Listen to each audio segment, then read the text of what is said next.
Hey, welcome back everybody to Altcoin Daily. My name's Austin. In today's video, I want to share with you three main stories if you hold cryptocurrency. We will discuss Ethereum, why is the price moving? We'll go over the Metaverse. I'll show you actual footage you should see. And of course, like always, the latest altcoin news you should know as an investor. So like always, check the timestamps down below. Find the news that's most relevant to you. And let's jump in talking about why is Ethereum pumping. Ethereum futures see over $230 million in liquidations as the merge pushes ETH to over $1,500. So there's a lot of hype over this huge upgrade for Ethereum. It was confirmed as a few days ago. This is supposed to happen in September. And whether this is successful or not, and I believe it will be, if not, I'm sure they'll just push it back. But we're seeing a little case of buy the rumor in anticipation. Now, of course, the reason Ethereum is pumping is not all natural buy pressure, but of course, leverage trading. And by the way, leverage trading can push an asset price down just as much as it can push an asset price up. And that is what we're seeing today.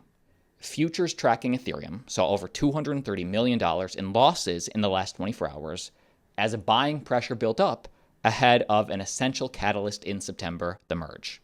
And we just saw more short liquidations than longs.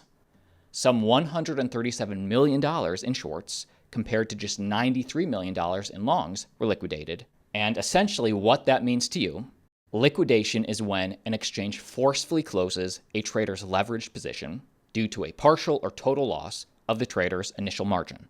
It happens when a trader cannot meet the margin requirements for a leveraged position and fails to have sufficient funds to keep the trade open. If that sounds confusing, essentially it just means that people betting that the price of Ethereum would go down, they got liquidated and it pushed the price up. Now, by the way, it's not just leverage trading. There is natural buying pressure as well, and we do have the data to back that up. Ethereum has recovered quite well in July, up 29+% for the month, and plus 14% alone in the last 24 hours.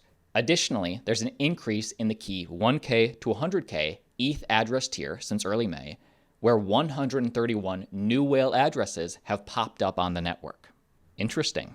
So whales are accumulating. Now the question is, will this continue to happen for the next 2.5 months? Because the merge is still over 2 months away, but this price action makes it feel like it's next week.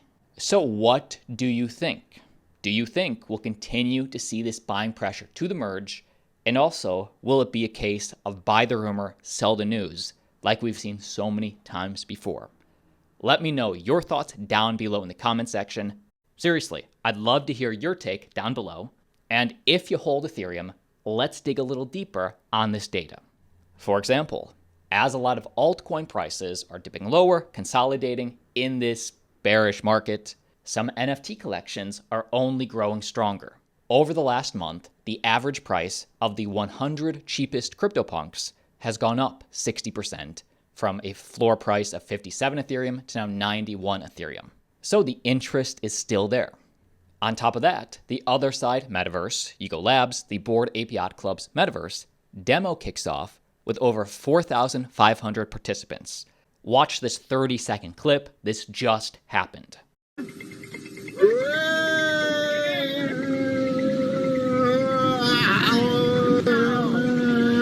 Oh, I'm okay. I'm okay. Whoa, it's raining nerds. All right. All right, now go ahead and Voyagers, make your way down the hill to the sphere. Look for the rainbow beacon in the sky. And welcome to the swamp. You travel between islands. Wow, the excitement is there, and that actually looked really fun. And also, a lot of developers were giving their kudos online. Gotta say, the Otherside meta demo today was really cool. I don't know if people understand just how much work goes into producing something this smooth. I used to run virtual 3D events. Most I ever got was around 500 concurrent attendees. Let me tell you, a lot of things can go wrong. But with this demo, a lot of things, I guess, went right. People liked it. Now, this was the first trip tech demo. I believe that means there will be more. And just to get a little bit more specific, here was the actual goal.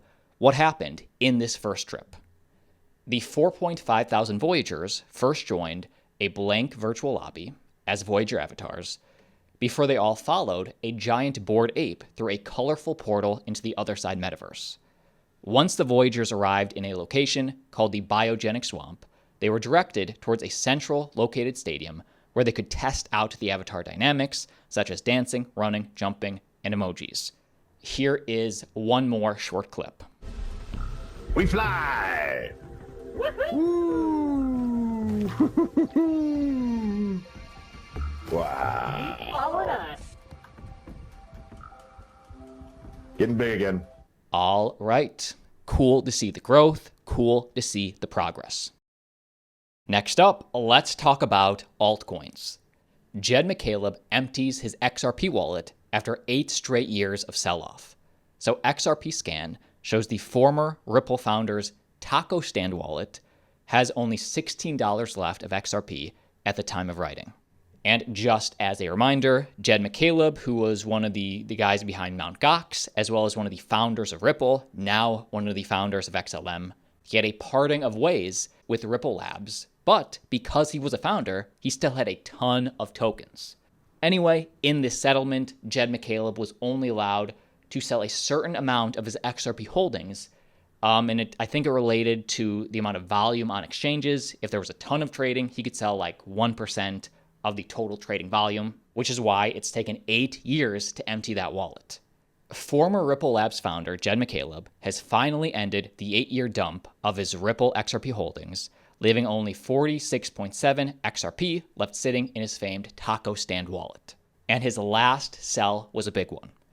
According to Blockchain Explorer XRP Scan, the former Ripple founder executed his last outgoing XRP transfer of 1.1 million XRP, worth around $394,000.